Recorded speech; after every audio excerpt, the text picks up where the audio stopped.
Hey, Rumble World Entertainment, and there's an interesting headline here that indicates that David Zaslav isn't all that pleased with DCU moving forward without doing Batman. Yeah, apparently he's getting quite frustrated that they're not prioritizing Batman because he knows Batman is basically the breadwinner. And it's looking like it could force the hand of James Gunn in actually just giving Robert Pattinson the role full time rather than it being an Elseworld. Now, I don't quite understand how you would actually do that because you've very much established that this is its own thing already. So I suppose you could have to try and do some multiverse crap which would destroy it immediately. But the headline so far reads, The Batman, Robert Pattinson could become DCU's Dark Knight as David Zaslav pushes for more Batman. So we'll actually have a look at this because as we know now, especially over the weekend when they announced this idea of a Bane and Deathstroke team-up movie. Again, it was one of those, here we are with yet another announcement from Gunn, and it's nothing to do with Batman in terms of casting for Batman or anything like that. So, it says this, DC Studios is creating a new shared world meant to rival the MCU, but it sounds like Warner Brothers Discovery boss David Zaslav's patience may already be wearing thin. Last year's strike saw James Gunn and Peter Safran forced to down tools on several upcoming DCU movies and TV shows. While Creature Commandos is nearly here and Superman is in post-production for a summer 2025 release, there's still a long way to go until DC Studios can find even a measure of Marvel Studios' success. Batman remains DC's biggest draw. Even a show without him, The Penguin, is a ratings hit. But with the Batman Part 2 not heading our way until 2026, what of DC Studios' The Brave and the Bold? According to Hollywood insider Jeff Snyder, Zaslav wants the DCU's Batman on our screens sooner rather than later to better compete with Marvel Studios. One idea that's been mooted is for the Batman star Robert Pattinson to become the DCU's Dark Knight following the sequel's release. This by no means sounds like something that's definitely happening, but it's a notion which makes sense on several different levels. DC Studios has already given notes on The Penguin, and Gunn and filmmaker Matt Reeves at least considering making the planned Arkham Asylum set TV series a part of the DCU, a move which baffled pretty much everyone when it was meant to take place in the same world as the Batman. I'm also pretty sure it got completely scrapped, which I might actually say in this, we'll find out. There's nothing in The Batman stopping it from retroactively becoming the first DCU movie through how willing Pattinson will be to potentially spend the next decade showing up in all manner of crossover events is hard to say. Then again, Batman doesn't have to be a member of the Justice League in this new reality. We've seen plenty of iterations of the team without him. Andy Muschietti was announced as the Brave and the Bold's director right before The Flash raced into the theaters last June.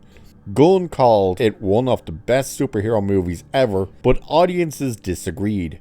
Reviews were so-so and the visual effects are still ridiculed over a year later. The haunting CG cameos also remain incredibly controversial. The Flash was also a box office bomb, and Muschietti helming DC Studios' Batman reboot feels equivalent to Madam Web director S.J. Clarkson being tapped to helm Spider-Man 4, or entrusting Nia DaCosta with Avengers Secret Wars after the Marvels struggled. It doesn't add up. Plus, how can any Batman live up to Patterson's version? He's already a fan favourite, and anyone who has to share the spotlight with him will surely struggle. And it just goes on about, we'll see in the months. No, there's still very much mixed reviews on Pattinson. There are a lot of people who love him at the role. if you get someone who looks more like Batman, like, let's face it, if they turned around now and said, we're actually going to bring Ben Affleck back in as Batman, just that he's not going to be the Batman that was in the Zack Snyder, but he'll be our Batman, people will go nuts. If they said Christian Bale was coming back, people would go nuts. So, no, there's nothing really there to say, oh, people will get upset if they bring in another actor to play Batman when Robert Pattinson is there. It really won't. However, it doesn't make sense that they would want to put that universe into what they're now establishing, because the Batman is quite dark. They're obviously trying to go for brighter, more happy stuff with the DCU. The Penguin is incredibly dark and gritty and violent and very strong language throughout and stuff. So you'd have to be trying to maneuver that into this world as well. The fact, like, everyone is still sitting there twiddling their thumbs going, this isn't good, when you think back to James Gunn saying The Flash was the best comic book movie he'd ever seen. It was like, what? Are you kidding me? And yeah, to then hand Andy Muschietti the directing role for Batman Brave and the Bold, which, from what we understand, there's still no script for, and they're not even moving on it as of yet. Where all this other crap is getting announced, so it's not like he's going to be directing it anytime soon, and at this stage I wouldn't be surprised if he walks away. But where Zaslav is talking about, that's not him talking about just make Robert Pattinson Batman just so we get Batman out there. That's him pushing for, why are you not announcing Batman? Why have you announced a Superman? Why have you announced a Supergirl? Why have you announced Swamp Thing? Why have you announced directors for this movie?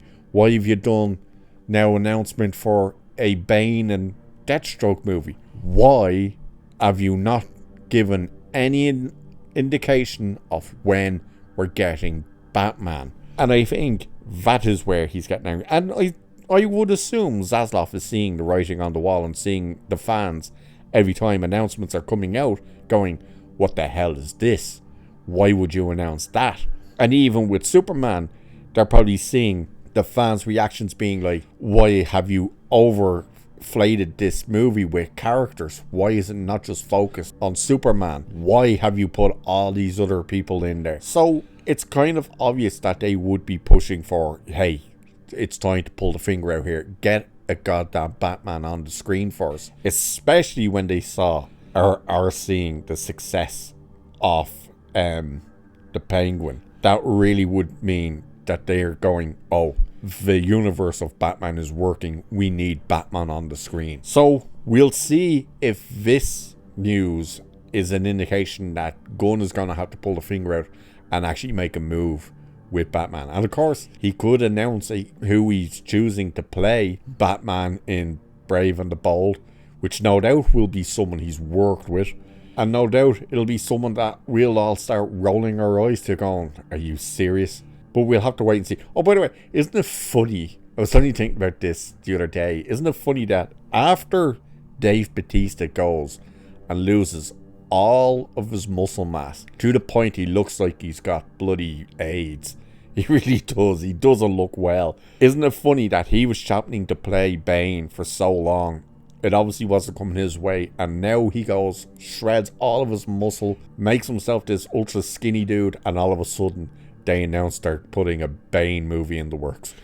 What a kick to the teeth, huh? But anyway, let's see what happens with Batman and James Gunn moving forward. So with that, I'll leave it here for this one.